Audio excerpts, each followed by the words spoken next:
Hola clase, espero que estén bien. En el video de hoy vamos a resolver un ejercicio sobre la fuerza electromotriz, el FEM, y circuitos sencillos.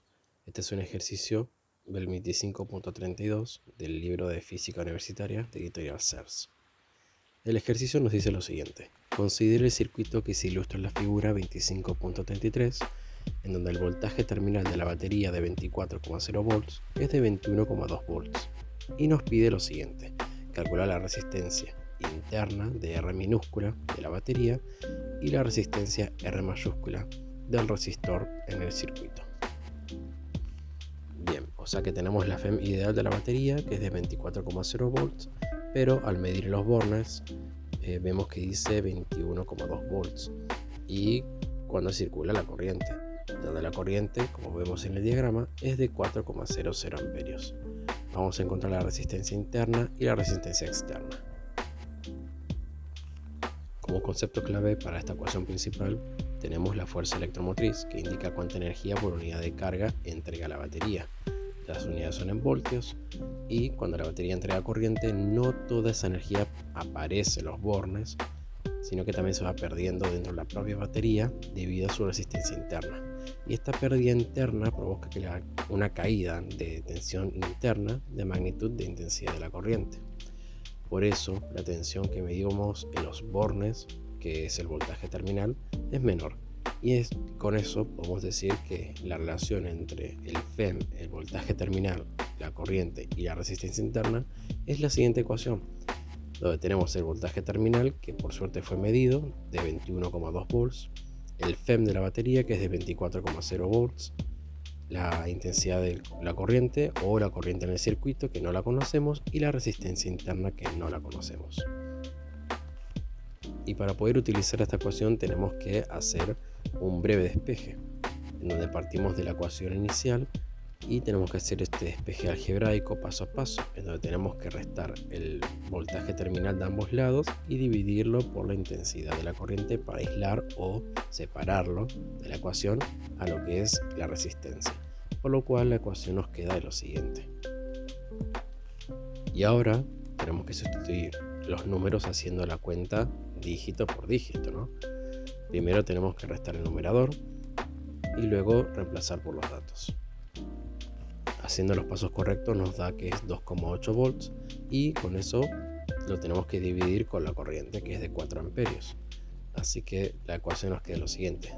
2,8 volts dividido 4 amperios nos da 0,700 ohmios.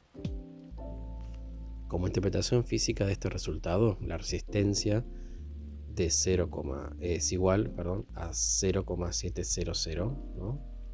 Ohmios. Significa que cuando circula 4 amperios, la batería pierde una intensidad de corriente de 2,8 volts dentro de sí misma. Y esta caída interna reduce la tensión que queda en los bornes. Y ahora pasemos a calcular la resistencia externa. Acá hay que aclarar que el resistor R, que lo dice el enunciado, está conectado directamente a los bornes de la batería. O sea que la tensión que cae sobre R mayúscula es exactamente el voltaje terminal. Por eso ponemos que el voltaje R es igual al voltaje terminal. Y por suerte tenemos el dato que es 21,2 volts. Y con esto podemos aplicar la ley de Ohm visto en unidades anteriores y hacemos el despeje correspondiente y obtenemos lo siguiente, que la resistencia va a ser igual al voltaje dividido la intensidad de la corriente. Una vez hecho eso, con los datos que ya tenemos empezamos a reemplazar en esta misma ecuación. 21,2 volts dividido 4,00 amperios. Y esto nos da un resultado de 5,30 ohmios. Recordemos que este resultado es la resistencia del elemento exterior. Con la tensión de 21,2 volts en sus extremos circulan 4 amperios según la ley de Ohm. Recordamos que las unidades de Ohm son voltios sobre amperios. Y ahora, como extra, podemos entender cómo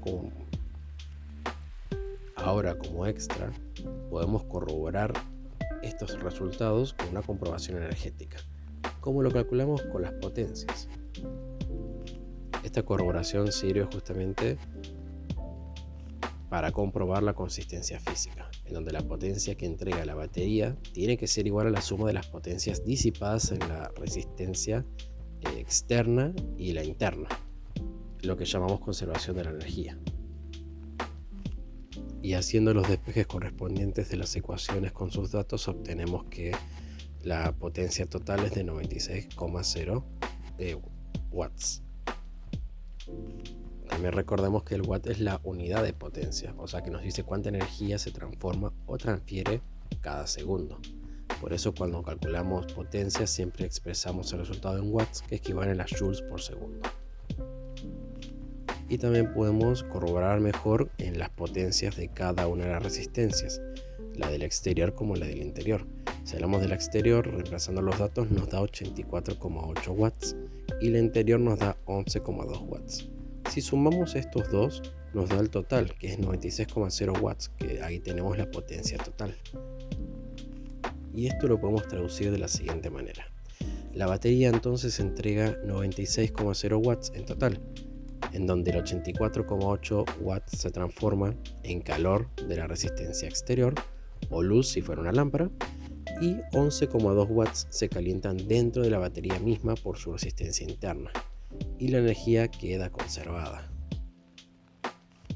Y eso es todo. Este ejercicio es sacado del libro y se explicó en su pasito a pasito, además de resaltar los resultados para entender mejor el significado físico. Muchas gracias por ver y hasta la próxima.